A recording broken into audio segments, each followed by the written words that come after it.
গোপাল ইদানিং বেশ একটু নাদুস নুদুস হয়ে গিয়েছে। গোল দুটো ফুলকো লুচির মতন গাল হয়েছে তার, বেড়েছে শরীরের মধ্যক্ষেত্রেও, অর্থাৎ ভুঁড়িটি বেশ বড় সড়ো হয়ে উঠেছে। স্ত্রী তাকে বলল, শরীরের দিকে একটু নজর দাও। গোপাল বলল, কিভাবে দেব বলো তো?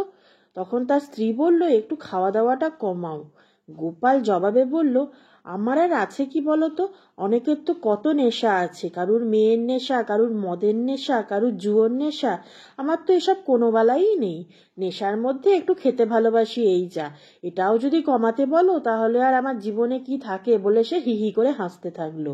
ওইদিকে স্ত্রী মেয়ের নেশা একথা শুনে তো মুখ ঝামটা দিয়ে ওঠে।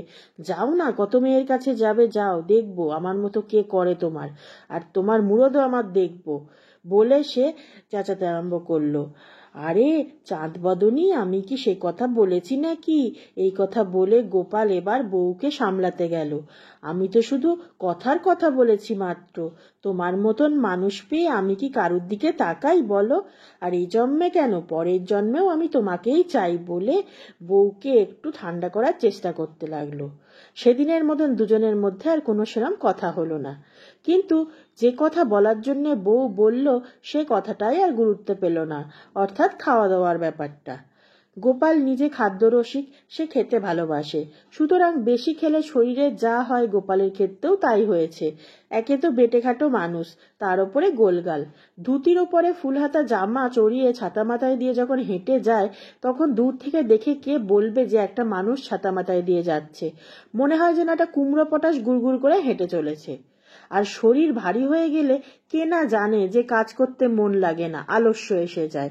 গোপালের ক্ষেত্রেও কিন্তু দিন দিন তাই হয়ে চলেছে। ইদানিং আর সে ভোর ভোর বিছানা ছেড়ে উঠতে পারে না। রাজার বাড়ি যেতেও তাই মাঝে মধ্যেই দেরি হয়ে যায়। স্ত্রী তাই খোঁচা দিয়ে বলে, কি গো, কুম্ভকর্ণ হয়ে গেলে নাকি?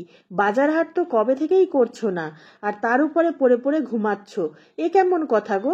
আমার বাপের বাড়ির ওদিকের কাউকে তো এমন আলসে ঘুমকাতুরে আমি দেখিনি। এই বয়সে কোথায় ঘোড়ার মতন ছুটবে, তা না ভোঁস ভোঁস করে পড়ে পড়ে ঘুমাচ্ছ।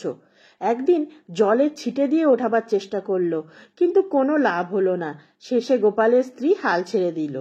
প্রতিদিন সে নিজের মতন ঘুম থেকে সকাল সকাল উঠে বাড়ির দাওয়ায় গোবর জল ছিটে দেওয়া, বাড়ির উঠোন ঝাঁট দেওয়া, গোয়াল পরিষ্কার করা, দরজায় গোবর জল দেওয়া, বাসনপত্র মাজা, আর যা যা সংসারের কাজ থাকে মোটামুটি সে করতে থাকে। করতে করতে মাঝে মাঝে সে ভাবে, হয়তো আমাদের দৈহিক কাজ, কিন্তু গোপালের ক্ষেত্রে তো মানসিক কাজ, মাথার কাজ।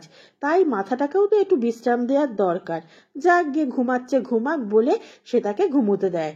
গোপাল মহানন্দে বিছানায় পড়ে থাকে। তো একদিন গোপালের স্ত্রী যথারীতি ভোরবেলায় ঘুম থেকে উঠে রান্নাঘরে ঢুকেছে। এমন সময় ধপাস করে একটা শব্দ হলো। স্ত্রী রান্নাঘর থেকে জিজ্ঞেস করলো, কি হলো গো, কিসের আওয়াজ? গোপাল তখন বলল, আরে কিছু না, গায়ের চাদরটা পড়ে গিয়েছে। গোপালের স্ত্রী বলল, চাদর পরলে আবার অমন শব্দ হয় নাকি? তখন গোপাল বলল, আরে চাদরের ভেতরে তো আমিও ছিলাম, সেটা তো দেখো। এই কথা শুনেই তার স্ত্রী রান্নাঘর থেকে ছুটে এলো। এসে সে জানতে চাইলো কোথাও হাতে পায়ে কোমরে লেগেছে কিনা। গোপাল বলল, না না, ওসব কিছুই হয়নি। স্ত্রী তখন চেঁচাতে আরম্ভ করলো, এই বলে যে, এই জন্যই পই পই করে বলি, খাওয়া কমাও, খাওয়া কমাও, শরীরটা ঠিক করো, ভোরবেলা ঘুম থেকে ওঠো। কিন্তু কে শোনে কার কথা? গোপাল উঠে আবার পাশ ফিরে শুয়ে পড়ল। এই ধরনের সুন্দর সুন্দর গল্প শোনার জন্য এখনই আমার চ্যানেলটি সাবস্ক্রাইব করে নিন। আর গল্পটি কেমন লাগলো অবশ্যই কমেন্ট করে জানাবেন।